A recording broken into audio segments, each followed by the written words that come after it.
Kilalanin naman natin ang lalaki na isa sa dalawang nasawi sa aksidente sa NAIA Terminal 1 noong May 4, 2025. At kasama niya sa nasawi ay isang bata na anak ng OFW na papunta na sana sa Europe. Ang nasabing lalaki ay nagangalang Derek Faustino na papunta sana dito sa Dubai para sa business trip at sa mga meeting.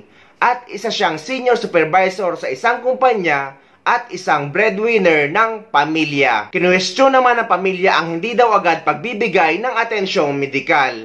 Dahil bago daw ito binawian ng buhay ay gumagalaw pa ito at may malay. At ayon sa mga kaibigan ay nagre-response pa ito sa kanila.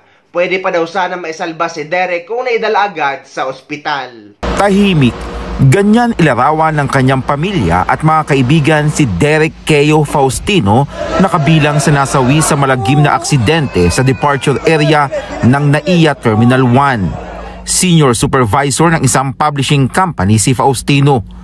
Noong linggo, kasama niya ang kanyang dalawang katrabaho na papunta sana sa Dubai para sa serye ng mga meeting.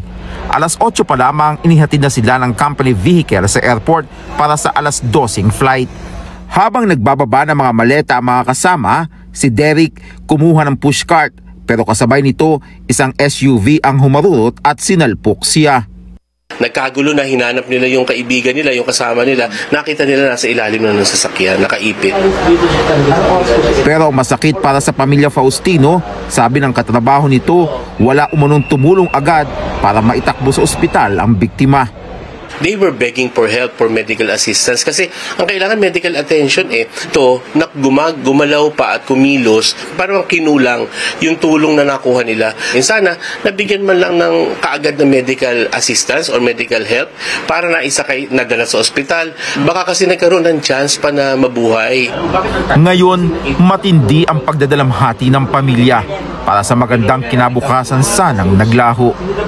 Pangalawa sa apat na magkakapatid ang biktima na breadwinner ng pamilya na marami pa sanang pangarap.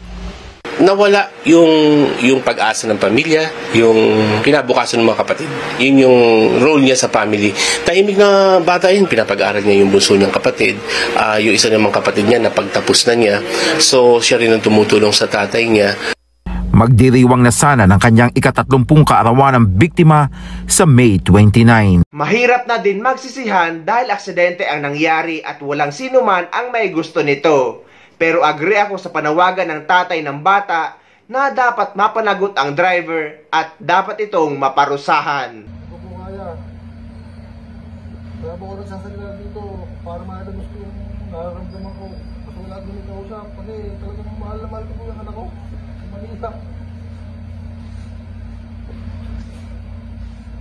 Alagang-alaga po po yan. Lalo-lalo ng asawa. Isip ka. Hindi pa po niya alam na wala na anak ko.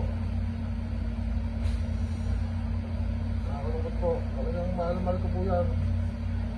Kaya po nag-ibang pasa para po sa kanilang dalawa. Tapos hindi na po mangyayari.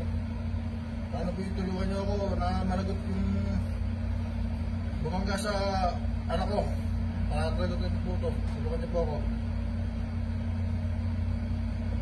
Sa ating pong gobyerno, tulungan niyo po ako na mapanagutan to. Sana po hindi po sa mapagpiyansa. Yun po, kaya.